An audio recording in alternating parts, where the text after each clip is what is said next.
Mark సువార్త 12వ అధ్యాయము 1 నుంచి 12 వచనాలు ధ్యానం చేద్దాం.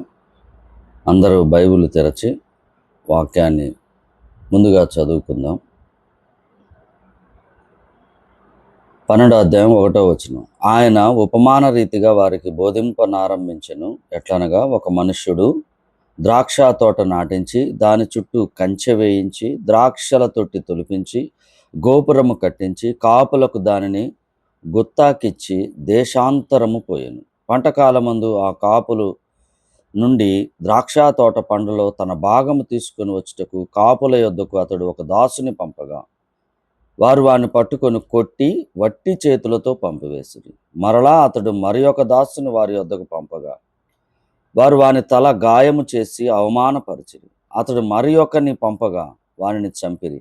అతడు ఇంకా అనేకులను పంపగా వారు కొందరును కొట్టిరి, కొందరును చంపిరి. ఇంకను అతనికి ప్రియ కుమారుడు ఉండెను గనుక వారు తన కుమారుని సన్మానించేదరు అనుకొని తుదకు వారి యొద్దకు అతన్ని పంపించను. అయితే ఆ కాపులు, ఇతడు వారసుడు, ఇతన్ని చంపుదము రండి, అప్పుడు స్వాస్థ్యము మనదగునని తమలో తాము చెప్పుకొని అతనిని పట్టుకొని చంపి ద్రాక్ష తోట వెలుపల పారవేసిరి. కావున ఆ ద్రాక్ష తోట యజమానుడేమి చేయును? అతడు వచ్చి ఆ కాపులను సంహరించి ఇతరులకు ఆ ద్రాక్ష తోట ఇచ్చును గదా.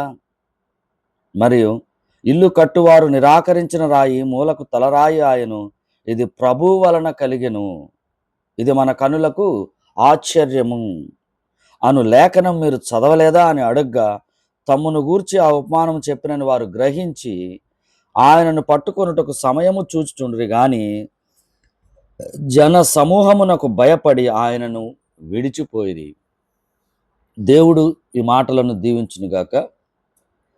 ఈ యొక్క 12 వచనాల్లో ఉన్నటువంటి విషయాన్ని మనం జాగ్రత్తగా ధ్యానం చేసి ఉదయకాలం వేళ మనకు అవసరమైనటువంటి విషయాలు, అవసరమైనటువంటి జ్ఞానాన్ని గ్రహింపు కలిగి మనలో ఒకవేళ దేవునికి వ్యతిరేకమైనటువంటి మాటలు, ఆలోచనలు, క్రియలు ఉన్నట్లయితే వాటిని సరిచేసుకొని ప్రభువుకు సమీపంగా దేవుని సన్నిధానములో ఉండవలసిన వారమై ఉన్నాం. ఇది మొదటిది. ఎప్పుడు వాక్యం చదివినా దేవుడు ఏమై ఉన్నాడో, మనం ఎలాగున్నామో మనం సరిచేసుకోవాల్సిన వారమై ఉన్నాము. దేవుడు ఏమై ఉన్నాడో తెలుసుకొని ఆయనకు దగ్గరకు చేరవలసిన వారమై ఉన్నాం. సమీపానికి వెళ్ళవలసిన వారమై ఉన్నాం. జ్ఞాపకం చేసుకుందాం. చూడండి, ఇక్కడ ఒక యజమానుడు ఉన్నాడు. ఆ యజమానుడు ఏం చేశాడు?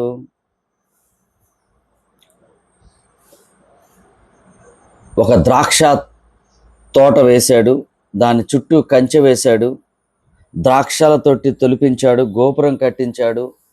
అది కాపులకు గుత్తాకిచ్చేసి ఆయన దేశాంతరం వెళ్ళాడు. దేశాంతరం వెళ్ళి తన దాసులను పంపించారు.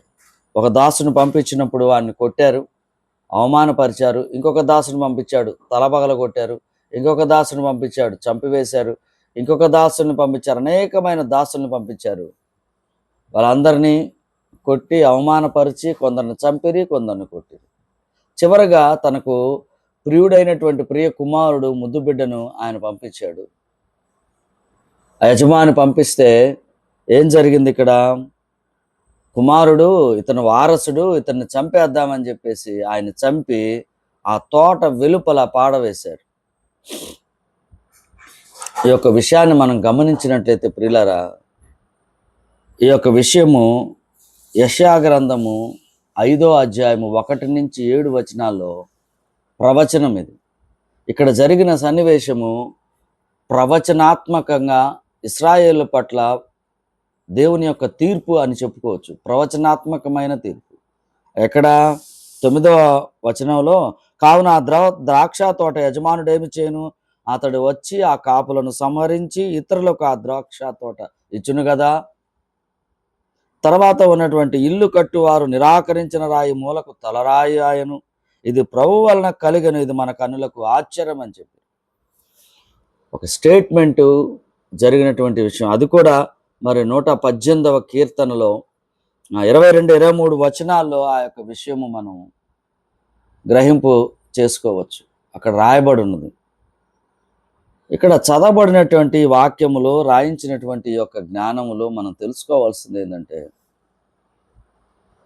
ప్రాముఖ్యంగా ఇక్కడ ఆత్మీయ అర్థం చాలా ఎక్కువగా ఉంది ప్రియులారా. ఆత్మీయ అర్థం చాలా ఎక్కువగా ఉంది. అంత మాత్రమే కాదు, ఈ ఉపమానం చదువుతున్నప్పుడు ఒకసారి జాగ్రత్తగా ఆలోచన చేస్తే ఎంతగా దేవుడు ప్రజల పట్ల లేకపోతే స్థానికంగా ఇశ్రాయేలు పట్ల ఎంత ప్రేమను కనపరిచాడో, ఎంతగా వారిని ఆదరించాడో మనం గ్రహించవచ్చు. తర్వాత ఆయన ఆవేదన, ఆయన బాధ ఎంతగా ఉన్నదో బయట ఒక మనుష్యునికి జరిగితే, ఒక కుటుంబానికి జరిగితే అయ్యో పాపం అనేటువంటి స్వభావమైనటువంటి మనుషులు కూడా ఈ విషయాన్ని చదివినప్పుడు మనకు అర్థమవుతుంది.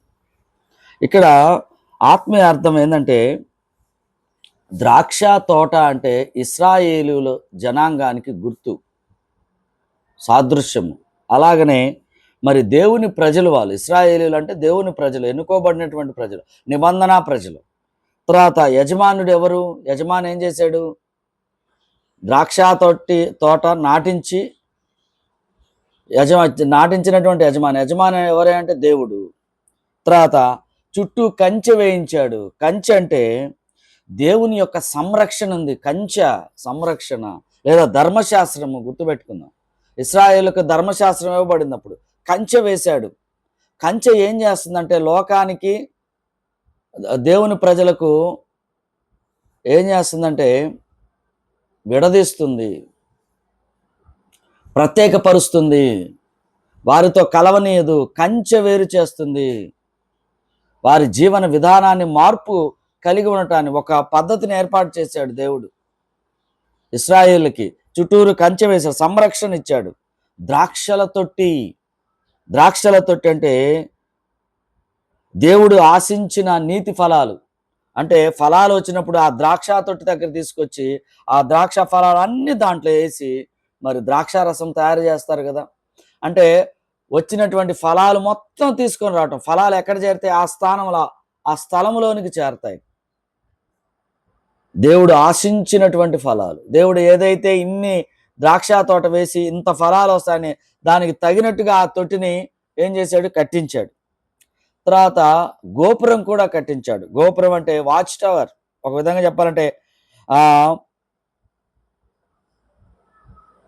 క్రైస్తవ పండితులు ఏం చెప్తారంటే అది దేవాలయంతో పోల్చేటువంటి వారు. కొంతమంది ప్రవక్తల సేవ అని పోలుస్తారు. కొంతమంది ఆత్మీయ కాపరి, ఆత్మీయంగా వారికి నడిపించేటువంటి పరిశుద్ధాత్మ దేవుడు అన్నట్లు కూడా కొంతమంది చెప్తారు. ఏది ఏమైనప్పటికీ అక్కడ గోపురము, ఒకవేళ దేవాలయం అనుకుంటే ఆ యెరూషలేములో ఉన్నటువంటి దేవాలయం. ఇక్కడ చూసినట్టయితే గోపురం కట్టించాడు. ఎవరు రాకుండా, లోపలికి ఎవరు రాకుండా ఉండటానికి ఉన్నది. తర్వాత కాపరులు వారిని గుత్తాకిచ్చాడు. ఎవరికి ఇచ్చాడు? కాపులకు గుత్తాకిచ్చాడు. కాపులు అంటే ఎవరు? ఇశ్రాయేలు జనాంగములో ఉన్నటువంటి మత పెద్దలు, ఆ యాజకులు, పెద్దవారు. విధంగా చెప్పాలంటే శాస్త్రులు, పరిసయ్యులు అన్నట్టుగా ప్రధాన యాజకులు, ఆ నాయకులు, వారికి ఇచ్చాడు. మరి దాసులు ఎవరు? ఒక్కొక్కరు పంపించాడు. ప్రవక్తలు. దాసులు అంటే ప్రవక్తలు అని అర్థం. మరి చివరిగా తనకు ప్రియకుమారుడు ఉన్నాడు, ప్రియకుమారుని పంపిస్తే ఆయన చంపి తర్వాత ద్రాక్ష తొట్టి వెలుపల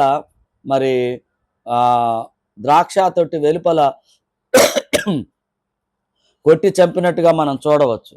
దీన్ని బట్టి మనం ఆలోచన చేయాల్సిందండి, ప్రియకుమారుడు ఎవరు? యేసుక్రీస్తు ప్రభు. ప్రియకుమారుడు ఎవరు? యేసుక్రీస్తు ప్రభు. అయితే ఈ విషయాన్ని మనం గమనించినప్పుడు, ఉపమాన రీతిగా వారికి బోధించినప్పుడు ఆయన పడుతున్నటువంటి ఆవేదన మనం గ్రహించవచ్చు ప్రియులారా. ఏమని ఆవేదన పడుతున్నాడు? ఎంత జాగ్రత్తగా ఇశ్రాయేలు జనాంగాన్ని ఆయన కట్టాడు, తోట వేశాడు.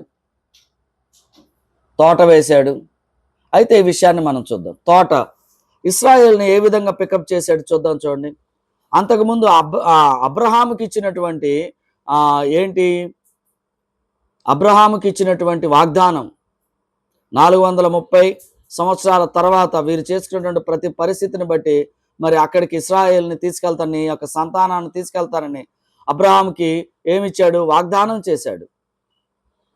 అలాగనే ఆ వాగ్దానాన్ని జ్ఞాపకం చేసుకున్నటువంటి దేవుడు మరి ఎక్కడ ఐగుప్తు నుంచి కనానుకు తీసుకుని వెళ్ళాడు. అక్కడ నాటినటువంటి, అక్కడ అన్ని వసతులు, ఎక్కడైతే ఐగుప్తు బానిస సంఖ్యల నుంచి ఉన్నాడో అక్కడి నుంచి తీసుకుని వచ్చి వారికి కావలసినటువంటి సకల సౌకర్యాలను ఏర్పాటు చేసి ఎవరిది వాళ్ళకి భాగం ఇచ్చి చుట్టూరు కంచె వేయించి ఆ విధంగా చేస్తే కాపరులను పెడితే ఇక్కడ ఏం చేశారు? కాపరులు పాడు చేశారు.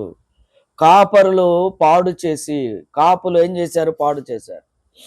ప్రియులారా, ఇశ్రాయేలు జనాంగాన్ని అంతగా ఆయన ప్రేమించి అంతగా తన ప్రజలుగా ఒప్పుకొని ఆయన వాళ్ళకి ఏర్పాటు చేసినటువంటి ఆ యొక్క జన సమూహమును వాళ్ళు ఏం చేశారంటే పక్కదారి పట్టించారు, నాశనం చేశారు. ఈ యొక్క విషయాన్ని జ్ఞాపకం చేసుకుంటే దేవుడు ఎంతగా వారి పట్ల కనికరం చూపించాడు, ఎంతగా వారి పట్ల ప్రణాళిక కలిగి ఉన్నారు. ఆ ప్రణాళికను వారికి చూడమని వారికి అప్పజెబితే వారు ఏం చేశారు? అధికార దాహముతో మరి దానిని పోగొట్టుకోవటం ఇష్టం లేక ఆ అధికారం మీద, ఆ స్థానం మీద, ఆ పెద్దతనం అనేటువంటి స్థానం మీద ఉంటూ దానికి ఆకర్షితులైనటువంటి వారు దాన్ని వదులుకోవటం ఇష్టం లేక వాళ్ళు ఏం చేశారంటే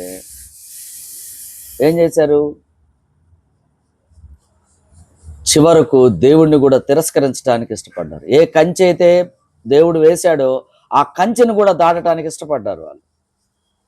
ఇంకో విషయం ఏంటంటే వాళ్ళు ఎంతగా దేవుణ్ణి బాధ పెట్టారంటే అంతగా యజమానుని బాధ పెట్టారు.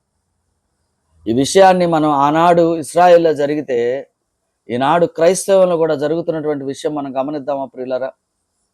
నేటి సంఘాలను నడిపిస్తున్నటువంటి పెద్దలు, సంఘాన్ని నడిపిస్తున్నటువంటి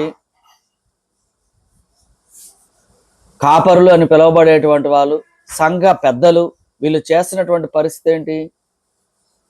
ఏదైతే కంచె వేసి సంఘాన్ని వాళ్ళకి అప్పజెప్పి గొర్రెలను ఇస్తే మంచి కాపరిగా ఉండవలసినటువంటి ఆ కాపరి గొర్రెలనే తినే పరిస్థితికి వచ్చాడు, గొర్రెల మీద ఆధారపడే పరిస్థితికి వచ్చాడు.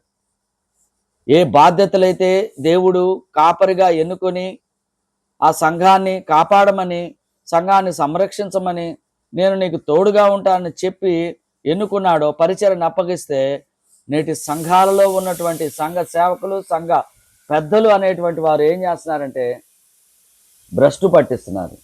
దేవుని యొక్క సంరక్షణ నుంచి వీరి సంరక్షణలోనికి తీసుకొని వస్తున్నారు, సొంత ఆలోచనలోనికి తీసుకొని వస్తున్నారు, సొంత నడిపింపులోనికి తీసుకొని వస్తున్నారు. వారి సొంత అడ్మినిస్ట్రేషన్ అన్నమాట, వారి సొంతది. దేవుని ప్రకారమే, దేవుని వాక్య క్రమమే అని చెప్తారు, కానీ వీరు సొంత ఆలోచనలతో అనేక రకాలుగా ఇబ్బంది పెడుతున్నటువంటిది మనం గమనించవచ్చు ప్రియులారా. ఎంతో బాధాకరమైన విషయం. ప్రభువును పక్కన పెడుతున్నారు. ఆనాడు ఇశ్రాయేలును మత పెద్దలు ఏం చేశారంటే వారిని సైతము న్యాయము లేదు, నీతి లేదు, అన్యాయం ఉన్నది. యెషయా గ్రంథం అంతే, ఇర్మియా గ్రంథం అంతా అంతే.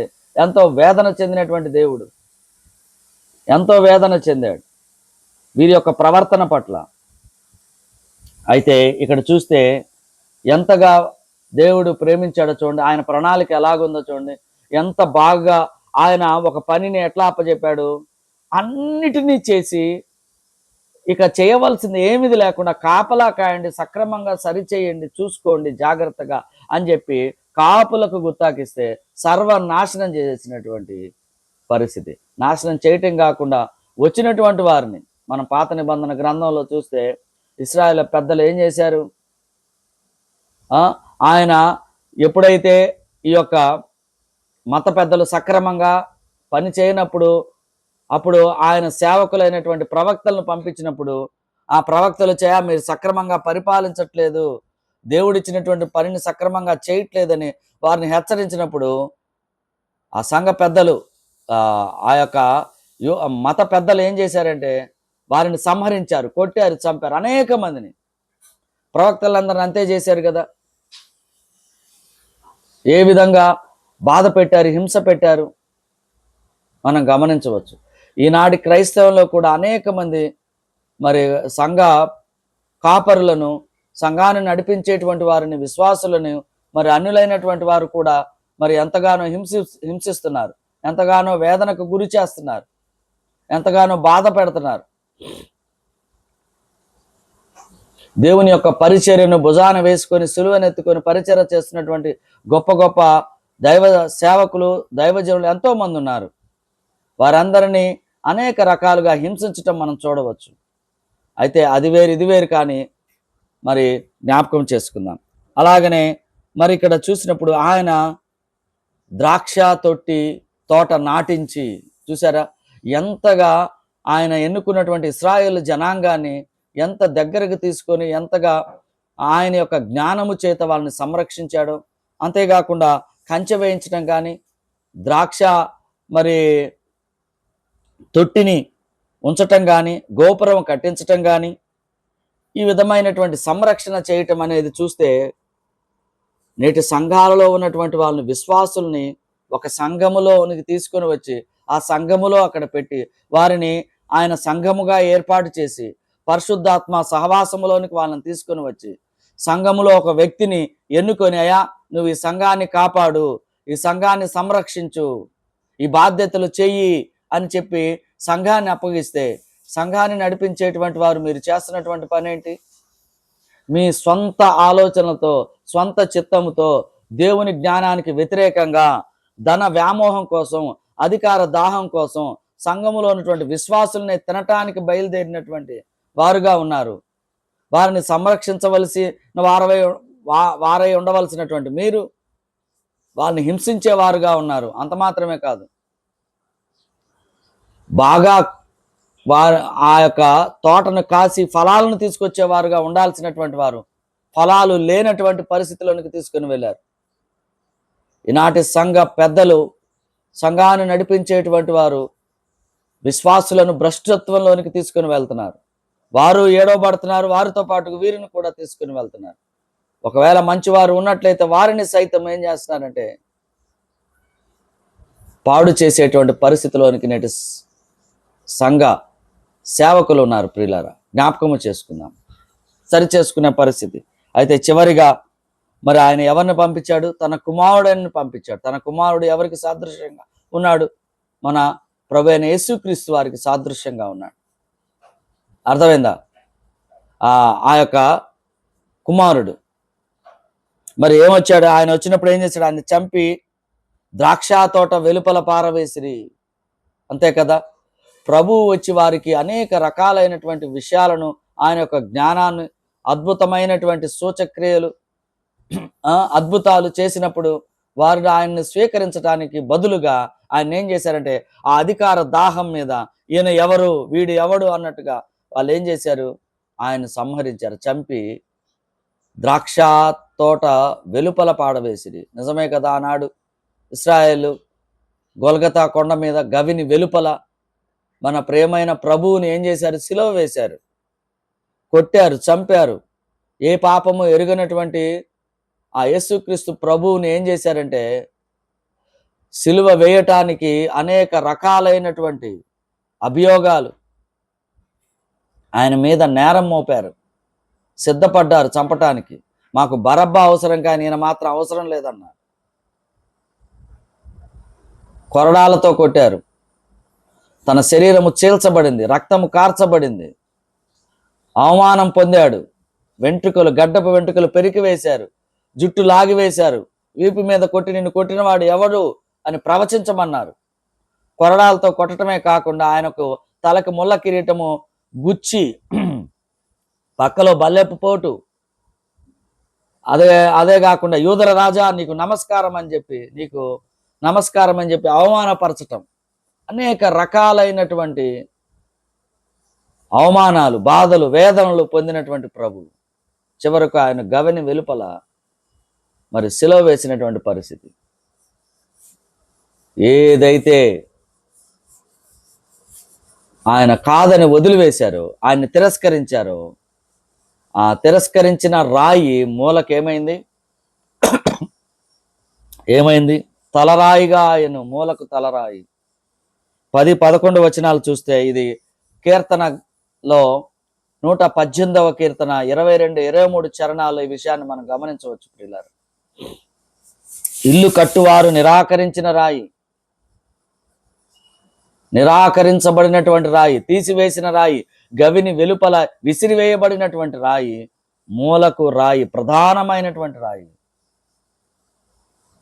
కార్నర్ స్టోన్, ప్రధానమైనటువంటి రాయి. ఇది ప్రభువు వలన కలిగను, ఇది మన కనులకు ఆశ్చర్యము. ఏ రాయినైతే తీసివేశారో, ఏ రాయినైతే ఇది ఈ ఈ ఇంటి కట్టడానికి ఇది కుదరదు, ఇది సరిపోయింది కాదు అని చెప్పి విసిరివేసిన రాయి, దేవుడు ఆ రాయిని తీసుకుని వచ్చి నిలవబెట్టాడు. ఇక్కడ పైన చూస్తే 9వ వచనంలో, ద్రాక్ష తోట యజమానుడు ఏమి చేయును, కావున ఆ ద్రాక్ష తోట అతడు వచ్చి ఆ కాపులను సంహరించి ఇతరులకు ఆ ద్రాక్ష తోట ఇచ్చును కదా. ప్రభు సమీపానికి, ప్రభు రాజ్యంలోనికి మనల్ని తీసుకొని వచ్చాడు ప్రియులారా. ఇప్పుడు మూలరాయి ఎవరు? సంఘానికి మూలరాయి, శిరస్సు ఎవరు? మన ప్రియమైనటువంటి ప్రభువు. ఆయన కిందకు మనల్ని చేర్చాడు, ఆయన సంరక్షణలో మనం ఉన్నాం. ఒక విధంగా చెప్పాలంటే వాక్యం ఉన్నది, సంఘం ఉన్నది, ఆత్మ, పరిశుద్ధాత్మ సహవాసం ఉన్నది ఈనాడు. అయితే ఈనాడు కూడా సేవకులు మరి ఏ విధంగా ఉన్నారు? ఒకవేళ ఒక విశ్వాసి ఇది సరైనది కాదు, ఈ విధమైనటువంటి ప్రవర్తన మీకు ఎనదగినది కాదు, దేవుని యొక్క వాక్యం ఇలా సెలవిస్తుంది, ఈ విధంగా ఎందుకుంటున్నారని ఒకవేళ అడిగితే, వారి అధికార దాహం కోసం సంఘములో ఉన్నటువంటి ఆ విశ్వాసుల్ని సంహరించడానికి, బయటికి పంపించడానికి కూడా ఇష్టపడుతున్నారు ప్రియులారా. ఇది ఎంత మాత్రము సరైనటువంటిది కాదు, అంతే కదా. మరి ఒకనాడు మిమ్మల్ని సంహరించడా దేవుడు వచ్చి? సంఘాన్ని పెంచమని, సంఘాన్ని కాయమని, సంఘం కోసం శ్రమపడమని, నీకు కావాల్సింది నేను ఇస్తానంటే మీరు శ్రమపడుతూ, మీరు కాపుగా కాయకుండా మీకోసం మీరు శ్రమపడుతూ, మీ కుటుంబం కోసం శ్రమపడుతూ, పేరు ప్రఖ్యాతల కోసం, ధనం కోసం, అధికారం కోసం, శరీరాశ, నేత్రాశ, జీవపు డమ్మము కోసం మీరు ఆహర్నిశలు శ్రమపడుతూ, ప్రభు యొక్క నామాన్ని ఉపయోగించుకుంటూ, ఆయన నామములో సంఘాలను, దేవాలయాలను కట్టుకుంటూ విస్తారమైనటువంటి ధనాన్ని పోగేసుకొని సంఘములో ఉన్నటువంటి విశ్వాసులను నాశనం చేసేటువంటి వారు కాదా? మరి వీటిని యజమానుడు సంహరించడా? ఆలోచిద్దాం. ఒకవేళ ఆ పరిస్థితిలో మీరున్నట్లయితే సరిచేసుకోండి, సరిచేసుకుందాం. దేవుని యొక్క వాక్యము మనల్ని హెచ్చరిస్తుండగా, జ్ఞానాన్ని ఇస్తుండగా, జ్ఞానం మనలోనికి వచ్చినప్పుడు మనలో ఉన్నటువంటి అజ్ఞానం అనేటువంటి చీకటి వెళ్ళిపోవాలి. అక్కడ చూడండి, చివరిగా తమ్మును గూర్చి ఆ ఉపమానం చెప్పినని వారు గ్రహించి, ఎంత బాధాకరమైన విషయం, వారు ఆ ఉపమానం మా గురించి చెప్పాడని గ్రహించారు, కానీ ఈయన మెస్సియాని గ్రహించలేకపోయారు. చూడండి, అక్కడ ఉన్నటువంటి మత పెద్దలు ప్రభు ఈ యొక్క ఉపమానాన్ని చెప్పినప్పుడు వారు ఆ యొక్క విషయాన్ని గ్రహించలేకపోయారు. చూడండి, గ్రహించి ఏ విధంగా గ్రహించారు? గ్రహించాల్సింది గ్రహించకుండా గ్రహించకూడదు గ్రహించారు. అంటే వారికి ఏ దాహం ఉన్నది? అధికార దాహం ఉన్నది, వాళ్ళకి ధనం మీద వ్యామోహం ఉన్నది. అది ఇచ్చింది ఎవరు? దేవుడే కదా. దాన్ని వదులుకోలేనటువంటి పరిస్థితి. ఇప్పుడు సంఘాలలో ఉన్నటువంటి, నేను సేవకుణ్ణి, నా యొక్క స్థితి, నా యొక్క పరిస్థితి ఎక్కడ పోద్దో, సంఘం ఎక్కడ పోద్దో, అంటే నా కుటుంబానికి జీవనం పోతుంది, అందుకని అవసరమైతే ఒక విశ్వాసి ఇతను నా యొక్క మాటలకి, నా యొక్క విధి విధానాలకి తేడాగా ఉన్నాడు కాబట్టి ఇతన్ని పక్కన పంపిద్దాం, ఇతన్ని పంపించేద్దాం, వాడు పోయినా పర్వాలేదు. ఒకవేళ వాడిని బయటికి పంపించినప్పుడు ఆ విశ్వాసిని అతను సక్రమంగా లేకుండా, సరి చేసుకోలేకుండా మళ్ళీ వెనకంజ వేస్తే అదైనా పర్వాలేదు, యాక్చువల్గా దేవుడు నీకేమని ఇచ్చాడు? ఆ విశ్వాసాన్ని ఖాయమనిస్తే నీ సొంత ఆలోచనతో బయట పెట్టావు, అతను పాడైపోయాడు. దానికి కారణం ఎవరు? నువ్వు కాదా? ఇక్కడ మరి వీళ్ళు ఏం చేశారు? ఏమి గ్రహించాలో గ్రహించకుండా గ్రహించకూడదు గ్రహించారు. గ్రహించి ఏం చేశారు? ఆయనను పట్టుకున్నట్టుకు సమయము చూచుండ్రి, ఆయన సంహరించాలి.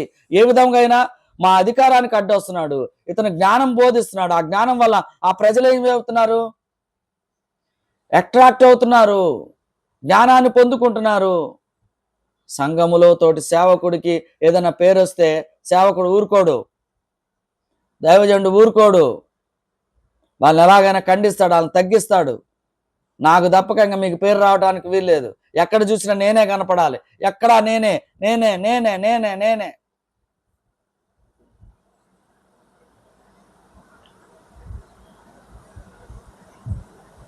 అందరినీ కనపడాలని, అందరినీ కనపడకూడదని ఉద్దేశం కాదు. కానీ దేవుడు ఇచ్చినటువంటి కృపావరాలను, ఎవరి కృపావరం వాళ్ళు ఉన్నట్టయితే దానిని మనం ఎగ్జిబిట్ చేయాల్సిన వారమే ఉన్నాం. ఆ కృపావరాన్ని అందరికి ఉపయోగించవలసిన వారే ఉన్నారు.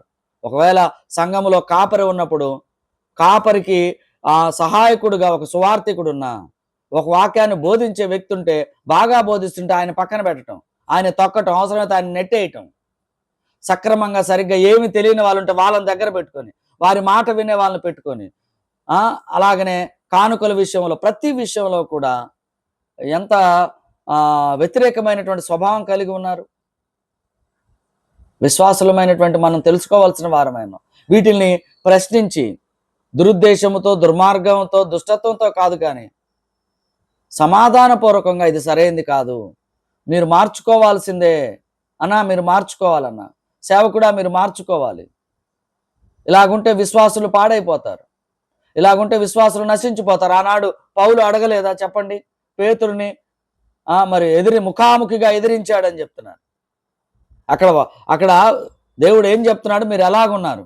మీరు వాక్యానుసారంగా జీవించట్లేదు, సక్రమంగా నడుచుకోవట్లేదు, అక్కడ తెలివిగా ప్రవర్తించారు యూదుల పట్ల అని ఆయన అడిగాడు. గ్రహిద్దాం, సరిచేసుకుందాం. మనం అందరం మానవులమే, అనేక రకాలైనటువంటి తొందరలు ఉంటాయి, పొరపాట్లు ఉంటాయి. అయితే మన ఆశలు ఈ లోక సంబంధమైన వాటి మీదకు పోక సంఘాన్ని కాపాడే విధముగా, సంఘములో ఉన్నటువంటి విశ్వాసులను కాపాడే విధంగా, వారిని సంరక్షించే విధంగా దేవుడు ఏ బాధ్యతనైతే, ఏ కృపావరాన్ని అయితే నీకు నాకు మనందరికీ ఇచ్చాడో దాన్ని సక్రమంగా సరైన పద్ధతిలో ఉపయోగించే వారంగా ఉండాలి తప్ప ఆయనకు లెక్క చెప్పవలసిన వారమే ఉన్నాము. అంతేగాని మన ఇష్టానుసారంగా ఇష్టం వచ్చినట్లు చేసే వారంగా ఉండకూడదు. దేవుని కుమారుని మనం గౌరవించి ఆయనకు తగిన ఫలములను ఇచ్చేటువంటి జీవితమే దేవునికి ఇష్టమైనటువంటి ఫలం. దేవుని కుమారుని గౌరవించాలి, ఆయన ఏదైతే ఆశించాడో ఆ ఫలాలు మనం ఫలించాలి. అదే ఫలవంతమైనటువంటి జీవితం కదా. చూసాం కదా, ఏదైతే తిరస్కరించబడ్డాడో ఆ తిరస్కరించబడినటువంటి రాయి మూలకు తలరాయిగా చేసి సంఘాన్ని, రాజ్యాన్ని అప్పగించినటువంటి పరిస్థితులు మనం గమనించుకోవాలి. చివరిగా చూస్తే యేసుని అంగీకరించిన వారే ఫలవంతమైనటువంటి ఫలాలకు గుర్తుగా ఉన్నారు. యేసు ప్రభుని ఎవరైతే అంగీకరించారో నేటి క్రైస్తవంలో, నేటి దినాలలో వారే ఫలించినటువంటి ద్రాక్ష ఫలాలు. అయితే చివరిగా మనం ఒక ఆలోచన చేద్దాం. నేను కాపర్లని, సంఘాన్ని పిలువబడేటువంటి వారు, సంఘ సేవకులని పిలువబడేటువంటి వారు, వీళ్ళందరూ కూడా నేను నిజమైనటువంటి కాపరిగా ఉన్నానా? ఫలమిచ్చే కాపరిగా ఉన్నానా? ఫలాలను సంరక్షించేవాడుగా ఉన్నానా? ఆ యొక్క తోటను సంరక్షించేవాడుగా ఉన్నానా? ఆ యొక్క సంఘాన్ని సంరక్షించేవాడుగా ఉన్నానా? నా స్వార్థం కోసం, నా యొక్క పేరు కోసం, బలం కోసం సంఘాన్ని ఉపయోగించుకుంటున్నానా? తోటి విశ్వాసులను నా బానిసలుగా చేసుకుంటున్నానా? దేవుని వాక్యాన్ని చెబుతూ ఆ వాక్య కట్టుబడిలో నా కోరికను, నా ఆశను పెట్టుకొని కబలించి వేస్తున్నానా? జ్ఞాపకం చేసుకుందాం. ఆయన అధికారాన్ని అంగీకరిస్తున్నానా? లేదా నా సొంత ఆయన అధికారం చెబుతూ ఆయన అధికారం కింద నా సొంత అధికారం అనే చట్రంలోనికి సంఘములో ఉన్నటువంటి విశ్వాసులను పెట్టేసి బాధ పెడుతున్నానా? క్రమశిక్షణ అనేటువంటి ఒక ఆయుధాన్ని ఉపయోగించుకొని నీ సొంత క్రమశిక్షణతో వాళ్ళని బందీలను చేస్తున్నావా? నాకు ఇష్టమైనటువంటి వాళ్ళైతేనే, నాకు ఏ సంఘాలతో అయితే నాకు నా సొంతంగా నేను సక్రమంగా లేకపోతే ఇతర సంఘాలు నన్ను పక్కన పెట్టారనుకోండి, వాళ్ళతో నాకు వైరం. అంటే నువ్వు చేసిన దానికే కదా, నీ యొక్క జీవితం సరిగా లేనందుకే కదా నిన్ను పక్కన పెట్టింది. అయితే వారితో నువ్వు సహవాసం చేయవు. సంఘంలో సంఘానికి పడదు, ఆ సంఘానికి ఈ సంఘానికి వెళ్ళొద్దు అంటారు. ఎంత ఘోరమైన విషయం. దేవుని యొక్క వాక్యానికి సరిలేనటువంటి సంఘాలకు వెళ్ళకూడదు, అది సరైన విషయమే, మంచిదే. అది దేవునికి వ్యతిరేకంగా వెళ్తున్నాం. మరి నువ్వేం చేస్తున్నావు? వాళ్ళ నుంచి ఇక్కడ తీసుకొచ్చి నువ్వు గూడు కట్టుకొని నువ్వు ఒక సామ్రాజ్యాన్ని ఏర్పాటు చేసుకొని నీ దగ్గర విశ్వాసులను బానిసలుగా చేసుకొని ఎవరెవరు ఎలా ఉంటున్నారు, ఎవరెవరు ఎలా మాట్లాడుతున్నారు, ఇవన్నీ విషయాలు మనం అక్కడ ఉన్నటువంటి కాపరులు చేస్తున్నారు కదా. ప్రియులారా, జ్ఞాపకము చేసుకుందాం. దేవుని కుమారుని గౌరవించి ఆయన ఆశించినటువంటి ఫలాలను ఫలించే వారంగా మనం ఉండాలి తప్ప ఎటువంటి పరిస్థితుల్లో కూడా దేవుడిచ్చినటువంటి బాధ్యతలు, కృపావరాలని సంఘం మొత్తానికి ఉపయోగపడే విధంగా మనం ఉపయోగించాలి. ఆ విధంగా మనం ముందుకెళ్ళి సరి చేసుకుందాం, ప్రార్థన చేసుకుందాం. కృపా కనికరం కలిగిన మా దేవా, మా తండ్రి, స్తోత్రము నాయన.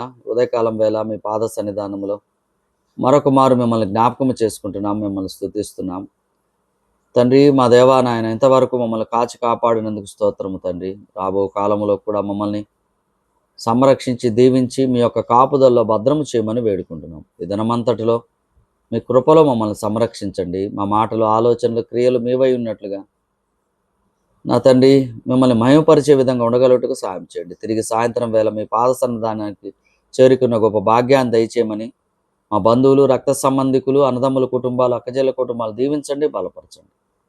ప్రతి విషయంలో మీరే మహిమ పొందమని మా ఈ ప్రార్థన మీ పాదముల చెంత మీ ప్రియకుమారుడు, మందరి ప్రియ రక్షకుడైన ప్రభువైన యేసుక్రీస్తు వారి ఘనమైన పరిశుద్ధమైన నామములో అడిగి వేడుకుంటున్నాము తండ్రి.